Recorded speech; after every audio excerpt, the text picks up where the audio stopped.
Bom dia, boa tarde, boa noite. Esta é mais uma edição de Pedro e Cora, aquele seu programa sobre disquetes. Disquetes. Sim, eles ainda existem. Pedro e Cora, como você sabe, toda terça-feira, toda quinta-feira no YouTube do Meio, na sua plataforma favorita de podcasts. Eu sou Pedro Doria. Ao meu lado está minha querida amiga Cora Rony. Mas como assim, Cora? Como assim? Disquetes no Japão. No Japão? Uhum.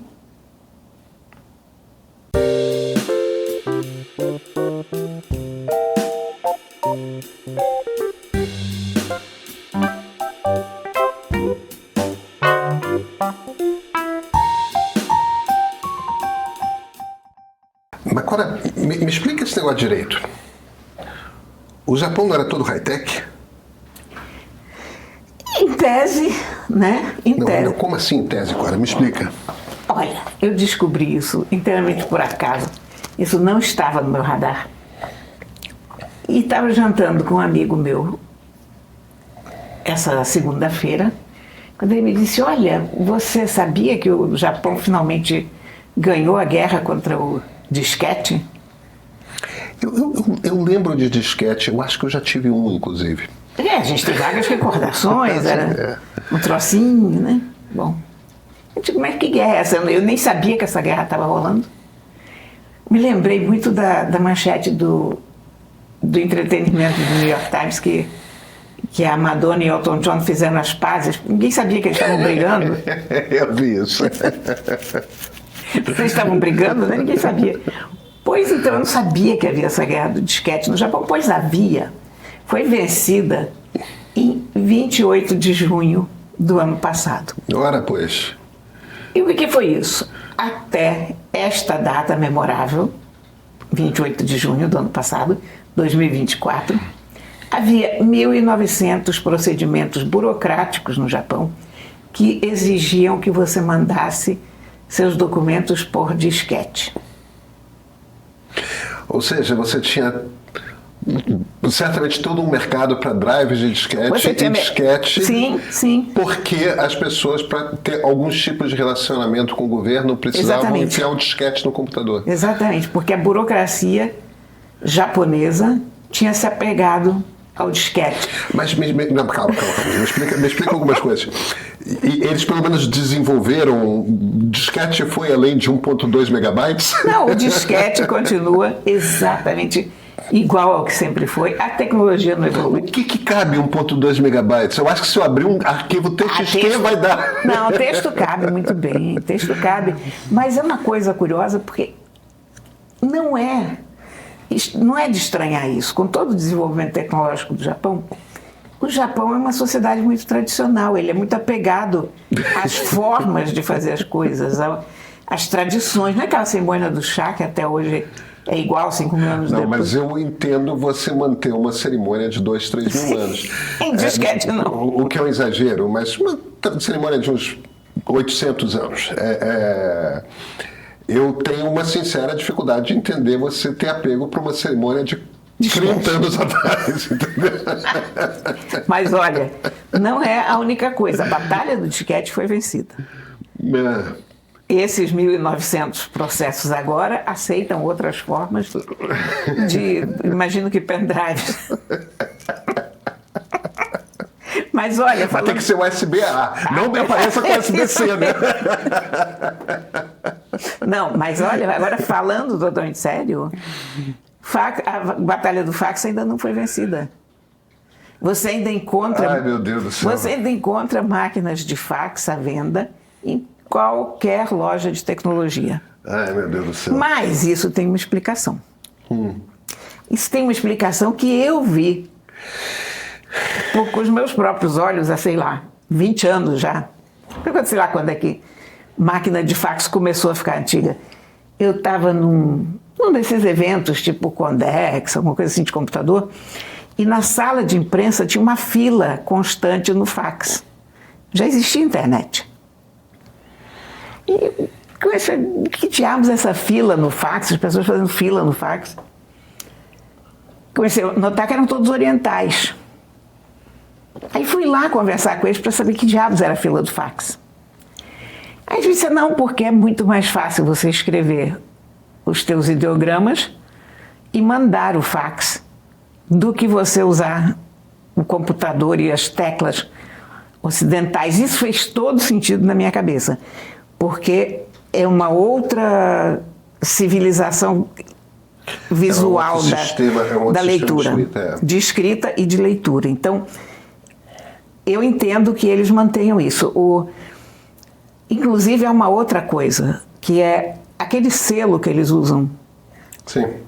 Eles confiam muito nisso. Que é uma lindeza, né? É muito bonito. E isso passa pelo fax. Isso você não consegue passar pelo digital. Então, você ainda tem muitos hospitais, muitas escolas. De novo, as empresas mais modernas já abdicaram do fax, mas os pontos de permanência maior e de contato maior do governo continuam usando o fax e continua tendo um uso lá. Que bizarro, Cora. Não é? Eu acho. Eu fiquei maravilhada de descobrir isso, porque a gente não imagina, né? Não, a gente não imagina. Eu não imaginava. Mas fico muito satisfeito. Eu estou imaginando que eles ainda ouçam música em disco, né, em CD. Porque long play eu tenho, sim, mas CD eu já aposentei. Eles têm. Eles têm, né? Eles têm, isso já é um pouco mais difícil de explicar, mas eles continuam tendo CD. Tipo, streaming de áudio, não. O streaming de áudio responde por 30% do... Inacreditável.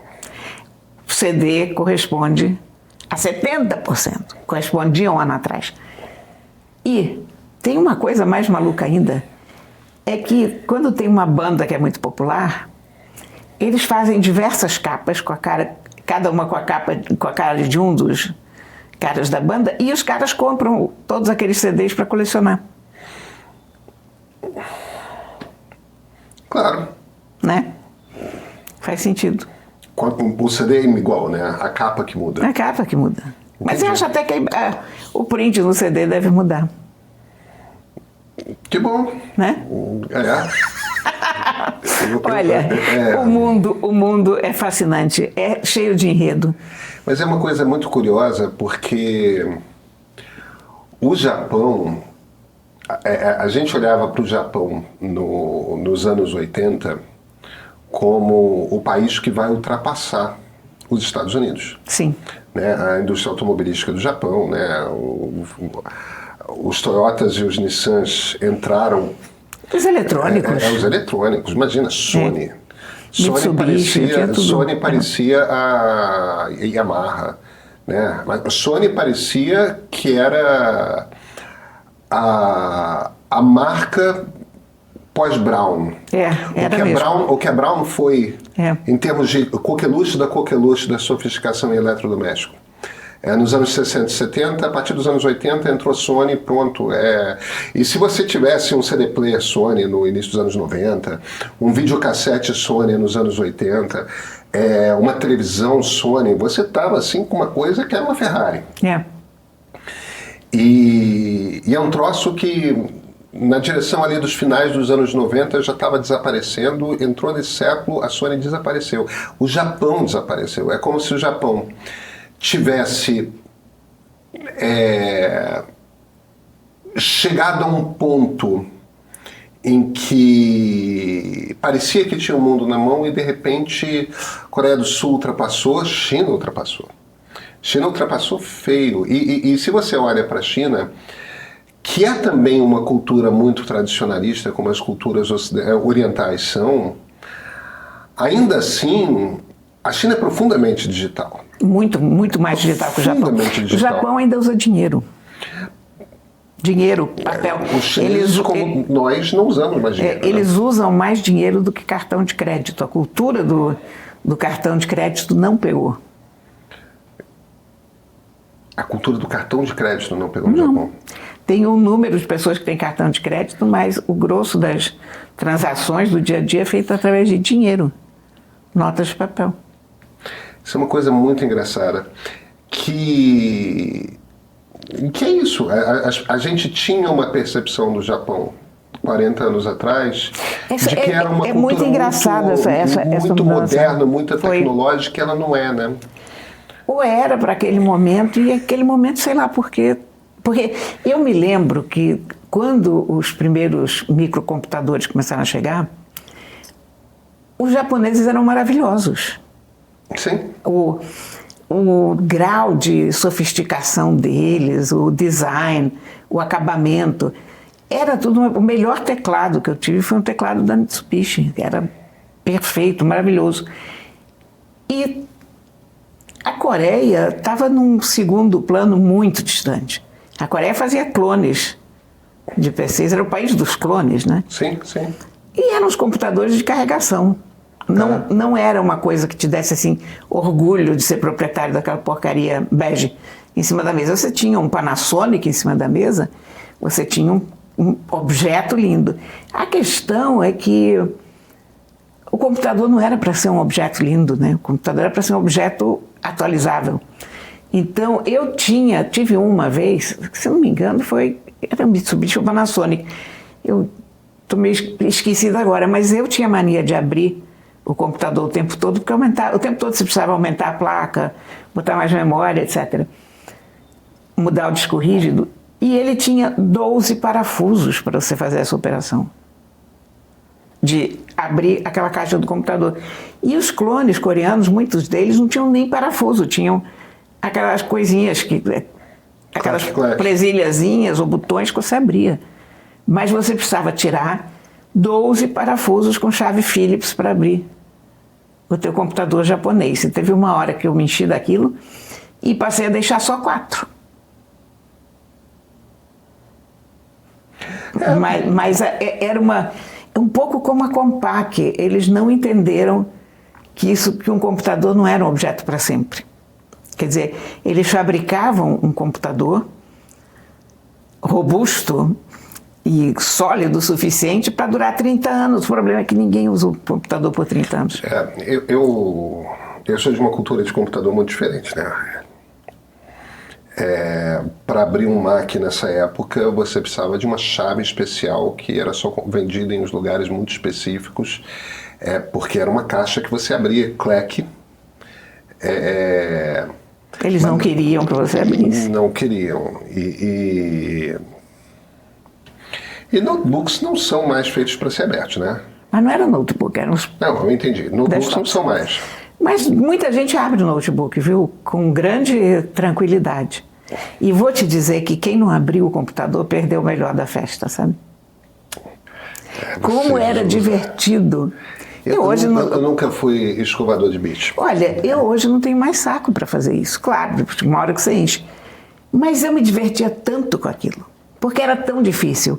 Tinha jumpers, tinha deep switches. Se você errasse errava tudo. Tinha que fazer toda aquela cadeia de coisinhas. Era um desafio intelectual muito interessante. Muito, era uma brincadeira, um jogo. Eu nunca me diverti com isso, Clara. Eu montei vários dos meus computadores, eu fiz a manutenção de vários dos meus computadores, até que um tempo atrás os computadores viraram linha branca e eu perdi o interesse. Eu não conserto a minha geladeira, nem o meu fogão, evidentemente, muito menos a máquina de lavar. Mas essa coisa da tradição japonesa, deles se apegarem ao disquete, achei tão interessante. Eu acho que o que aconteceu... Eu estou criando aqui uma tese. Eu lembro quando eu estava na faculdade de engenharia, virada dos anos 80 para os anos 90, que eu fiz alguns anos de engenharia até que larguei por total incompetência com aquela profissão. Mas a turma da engenharia de produção era da civil. A turma de engenharia de produção adorava a ideia, a coisa da qual só se falava era just in time. E just in time era o novo Fordismo. Era uma técnica era uma lógica de organização que a Toyota tinha implementado, que era uma coisa de... Assim como o Henry Ford tinha inventado a coisa da linha de produção, chega a carroceria, desce acima dos eixos, tem os caras que aparafusam o eixo, aí o carro anda, tem os caras que botam pneu. O Henry Ford tinha inventado isso. O Just in Time era uma coisa com os fornecedores. Que a Toyota tinha um troço que, como era tudo computadorizado, eles sabiam exatamente que tipo de peça que eles iam precisar no dia seguinte, e eles já tinham um esquema de forma que os fornecedores entregavam as peças imediatamente, e chegava na fábrica e você nunca precisava manter estoque. E não precisar manter estoque queria dizer que você não precisava armazenar coisa, era muito mais barato, você tinha um controle de custo. Faz todo sentido, né? Não, claro que faz, claro que faz. Então a impressão que eu tenho enquanto a fabricação foi mediada por seres humanos, enquanto manufatura foi uma coisa que gente fazia, gente montava, o Japão chegou ao suprassumo de como fazer uma fábrica funcionar. No momento que você começou a botar robô no meio, eu acho que os japoneses se desorientaram. E é nesse momento que os coreanos e os chineses passam à frente. Faz sentido. Tá aí um tema interessante para estudar. Eu vou pesquisar um pouco sobre isso. Eu ouvi esse negócio do disquete anteontem. Eu fiquei tão maravilhada com essa... que eu nem explorei muito esse tema. Entrei um pouco na internet, descobri essa coisa que eles ainda estão usando CD e tal, mas o disquete que a gente achava que estava morto, né? Incrível. Temos livro? Temos uma traulitada, sabe? Olha aqui. Eu já vi a capa. O Crematório Frio. Um relato de Auschwitz, de Joseph Debrecen. É um húngaro. Isso foi traduzido pela minha amiga Susana Spiri, aliás, maravilhosamente bem traduzido. É complicada essa literatura de campo de concentração, porque você acha que não tem mais nada para aparecer tantos anos depois. E, no entanto, esse livro aqui é páreo duro pro Primo Levi, sabe? Uau! Esse cara era um jornalista húngaro, morava na Sérvia, no que seria depois a Sérvia, naquela época evidentemente não existia esse país. Escrevia em húngaro e também escrevia em sérvio. Ele tinha 40 anos quando ele foi deportado. A Hungria foi particularmente canalha, né? Porque a Hungria deportou todos os seus judeus em 1944. Quando todo mundo sabia que a Alemanha ia perder a guerra. Quando já estava claro o que ia acontecer. E conseguiram eliminar uma quantidade de judeus gigantesca. Foram 400 mil judeus húngaros mortos em 3 meses. A eficiência dos húngaros, né? Mas, enfim. Cora, 6 milhões de judeus que morreram, 1 milhão morreu até 42. Foi. 5 milhões morreram entre 43 e 45. E primeiros meses de 45. Eram eficientes, pois é. Ele... Aqui você tem uma coisa que é extraordinária, que é a seguinte: você tem um homem maduro, um homem que é um escritor, que é um jornalista, treinado como jornalista para prestar atenção nos detalhes, a manter uma certa distância emocional dos assuntos. Agora é terrível. Ele descreve essa experiência e você fica sem ar a cada capítulo, porque é a forma como eles vão no trem. Então, aquelas pessoas todas amontoadas que não conseguem nem ficar em pé direito. Ele fala do cheiro o tempo todo. Da desumanização das pessoas, porque quando eles chegam no campo, a primeira coisa que acontece é que tiram tudo deles. E eles são transformados em pessoas peladas com um número. Aí você deixa de existir. Tudo aquilo que faz de você Pedro Doria, de Min Corahona, isso desaparece. Toda a relação entre as pessoas desaparece. Ele vai para Auschwitz, de lá ele vai para outros campos, que a gente nem tinha ouvido falar antes, que são meio que satélites. Primeiro um campo de trabalho, depois ele fica tão mal que ele vai para esse tal crematório frio. O crematório frio era um hospital, onde ficavam os prisioneiros doentes demais para trabalhar, nesse campo de trabalho. Ele estava que conseguia ser pior que Auschwitz, né? E esse hospital conseguia ser pior do que o anterior. Então, cada vez que você acha que pior do que isso não pode ser, pode. Então, dormiam, por exemplo, 2 pessoas por cama. Ele dormiu ao lado de 8 cadáveres. Porque eram pessoas que acabaram morrendo durante a noite. E ele explica como é você estar deitado ao lado de uma pessoa que morreu e aquele corpo ia esfriando ao longo da noite.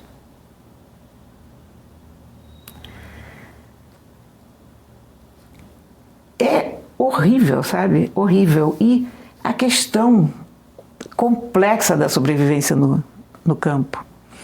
Porque eles, na verdade, eles veem muito poucos oficiais nazistas.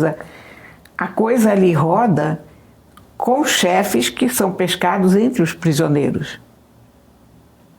Então, são escravos torturando escravos, que torturam outros escravos. Há toda uma hierarquia.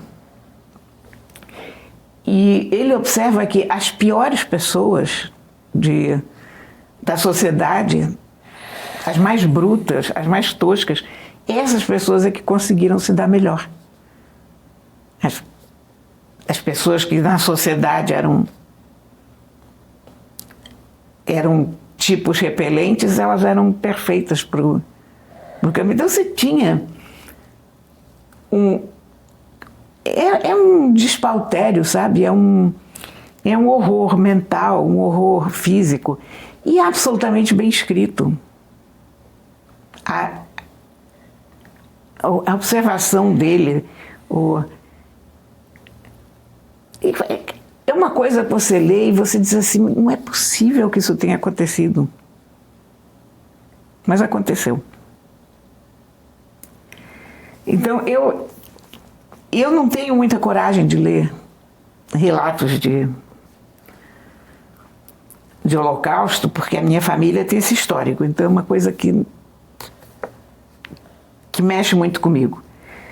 Mas esse livro aqui, eu vou te contar, esse eu acabei lendo porque esse teve uma grande repercussão, porque esse livro foi escrito e foi publicado em 1950, em húngaro. Mas não na Hungria, foi publicado em húngaro na Iugoslávia. E ele virou uma espécie de vítima da Guerra Fria. Porque o Debrecen fala muito dos judeus. Isso, para os comunistas, não era um assunto mencionável. Por outro lado, para o Ocidente, ele comenta que os libertadores do campo dele foram russos, soviéticos.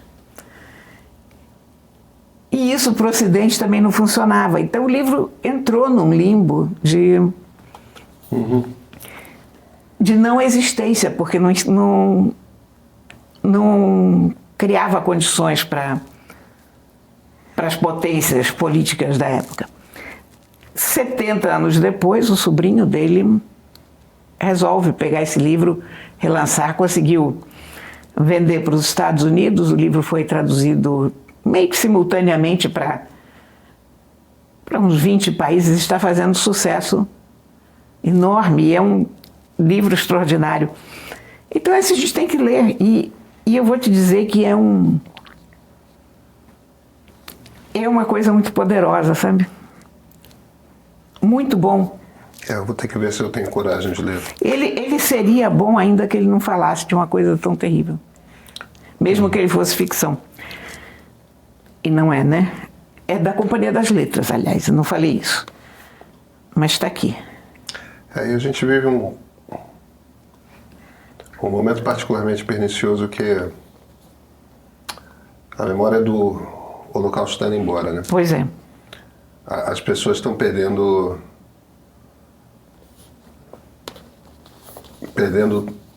a noção da dimensão.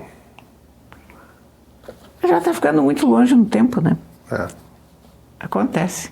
Eu convivi com vários veteranos, você também, e não tem mais, né? São todas pessoas de 90 e tantos, 100 anos. Isso é uma coisa maravilhosa. O Yehuda Amichai tinha esse verso lindo, que aqueles números que eles tinham gravado, tatuado no braço, eram os números de telefone de Deus. Estavam sendo desligados um a um. Bonita essa imagem, né? É que bate muito com o debate que existe na teologia judaica, que é essa relação. Na própria filosofia judaica tem muito essa questão de o que é essa relação de sermos o povo escolhido e, ao mesmo tempo, um povo que é com tanta frequência vítima, né, ao longo da história de toda sorte de perseguições bárbaras e tal. Quer dizer, o que é esse ser escolhido? O que é isso quando Deus fecha os olhos e finge não ver? A ausência de Deus. É uma fala ótima do Tevye. Não dá para você escolher outro povo de vez em quando. Exatamente. No violinista no telhado. Tudo ok, muito orgulhoso com isso, mas, cara, escolhe outro povo de vez em quando. É uma maneira bem humorada de ver. No caso do Tevye, era vítima de pogrom, né? Mas olha, é um livro importantíssimo e espetacular. E o fato de ele ter sido escrito por um jornalista é muito importante porque há aquele olhar atento ao detalhe, né? A compreensão do todo, enfim. Nos vemos na quinta? Sim, na quinta-feira. Então até quinta-feira. Ei! Não pula o vídeo, não. Você vai querer ouvir isso antes de sair. Confia em mim. Se você chegou até aqui, é porque se informar importa para você. Agora, me responde com sinceridade. Você também está cansado das manchetes sensacionalistas, dos discursos tendenciosos pró-Lula, pró-Bolsonaro e da chuva de notícias que falam mais do mesmo? Pois é, a gente te entende. Está todo mundo cansado e para nós a saída é consumir conteúdo que vai além do óbvio. Reportagens e análises que trazem diferentes abordagens com gente que debate e joga luz em argumentos que te fazem entender o mundo de verdade. E não ser só mais um na multidão. Isso é o que você pode esperar assinando o Meio Premium. Nossa edição de sábado, por exemplo, chega na sua caixa de e-mail com reportagens especiais para você parar de repetir manchete e começar a formar opinião de verdade. Tem também o nosso streaming, com um catálogo sempre muito atualizado, com documentários e entrevistas que desafiam o que você já conhece. Assuntos como crianças trans, política brasileira, democracia, produções culturais que mesclam entretenimento com informação. Inclusive, entra essa semana porque estreia o documentário Decifrando o Clima, uma jornada junto a cientistas que propõem pensar como podemos ser resilientes e até mesmo prosperar diante das enormes mudanças climáticas. O Meio Político e o Meio Perspectiva são outros conteúdos especiais que traduzem o que está realmente em jogo na política, na tecnologia, na sociedade. Quer ter acesso a tudo isso? Vai em premium.canalmeio.com.br e assina. É rápido e, olha, não tem burocracia para cancelamento. A diferença entre quem lê notícia e quem entende o que está acontecendo no Brasil e no mundo começa aqui. Seja Premium.